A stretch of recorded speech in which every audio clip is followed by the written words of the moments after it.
नमस्कार दोस्तों। तो मेरा अगला विषय होगा कल्कि और कल्कि के लाइफ में, स्पेशली उनके फैमिली में, उनके दोस्तों में असुर राक्षस क्यों होंगे। ओके, उसके लिए आपको पहले ये समझना होगा 3 प्रकार के सोल हैं जो ऑलरेडी मैंने पिछले वीडियोस में बताया। तो एक है राक्षस, एक है देवता और एक है मनुष्य। मनुष्य सबसे ज़्यादा हैं, उनमें एनपीसीज भी हैं अलग अलग प्रकार के। राक्षस सोल्स जैसे Trump and all, they are राक्षस सोल ऊर्जा। Okay, and then you also have देवता। देवता बहुत कम है, जिसे बोलते हैं लोग 33 करोड़ देवता। ऐसे 33 करोड़ देवता नहीं है, ओरिजिनली वो 33 देवता ही हैं। तो जब कल्कि और बाकी देवता इधर धरती पे आएंगे, मारुत्स, राइट, शिवगण, तो जाहिर सी बात है कि उनके दुश्मन असुर होंगे। लेकिन नहीं, इस बार क्या हो रहा है कि उनके खुद के फैमिली में, उनके बंधु, सखा, गर्लफ्रेंड, सब में असुरी शक्तियाँ होंगी। ऐसा नहीं है कि वो नॉट नेसेसरी कि वो असुर हैं, लेकिन उनके अंदर असुर ऊर्जा ज़रूर होगी। तो कल्कि के ऊपर एक टाइप का अटैक होगा। इट्स नॉट जस्ट निगरानी, अटैक भी होगा। जैसे कि बॉस हो गए, दोस्त हो गए, बंधु हो गए, राइट, भाई, दादा, बाप, इनमें से कोई भी हो सकता है।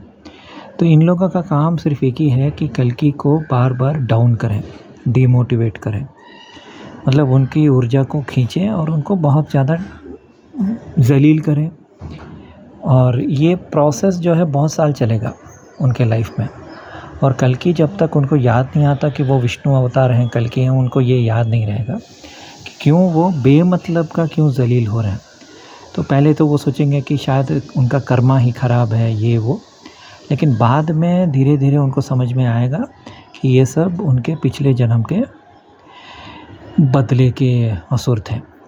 ऐसा नहीं है कि सभी असुर ख़राब होंगे, कुछ असुर अच्छे भी होंगे। जैसे विभीषण उनका भाई होगा, कल्कि का भाई। आप समझ रहे हैं, Vibhishan will not be in the opposite camp. So जैसे जो भी अच्छे असुर हैं ना, वो कल्कि के लाइफ में वो उनके साथ रहेंगे, सपोर्ट करेंगे। असुर प्रवृत्ति कम होगा, इवन दो दे आर असुर, लेकिन वो ऐसा नहीं होगा कि वो मतलब हल्ला करेंगे ये वो। लेकिन हाँ, उनको कैसे पहचानेंगे कि वो विभीषण हैं या कोई दूसरे असुर हैं, कि वो बहुत ज़्यादा प्रयास करते हैं। देवता गण कैसे है ना, देवता जो है बहुत आलसी हैं, क्योंकि वो स्वर्गलोक में सिर्फ आलसपन है ना, बैठे रहो, मस्त में एंजॉय करो। तो जब वो नीचे आते हैं तो वो वही कार्यक्रम रिपीट करते हैं, बेड पे पड़े रहना, सोते रहना, टीवी देखते रहना, ये सब देवता गण का काम है बेसिकली। अच्छा, कुछ यूट्यूबर ने ये भी बोला है 4D देवता, 5D देवता, वो सब मैं नहीं मानता। मैं बस इतना मानता हूँ कि देवता जो हैं वो बहुत आलसी हैं, तो वो ज़्यादा सहायता नहीं करेंगे मतलब इस प्रोसेस में। तो विष्णु को ही, कल्कि को ही करना पड़ेगा।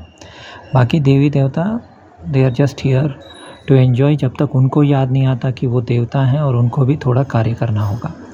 इवन इफ देवता एक गरीब इंसान के बॉडी में भी पैदा क्यों ना हो, वो आलसी ही रहेगा, काम नहीं करेगा। तो ये एनर्जी आप बहुत जगह देखोगे, जहाँ बहुत अच्छा लड़का है, अच्छा पढ़ता भी है, लेकिन उसको काम करना पसंद नहीं है, तो वो देवता सोल है।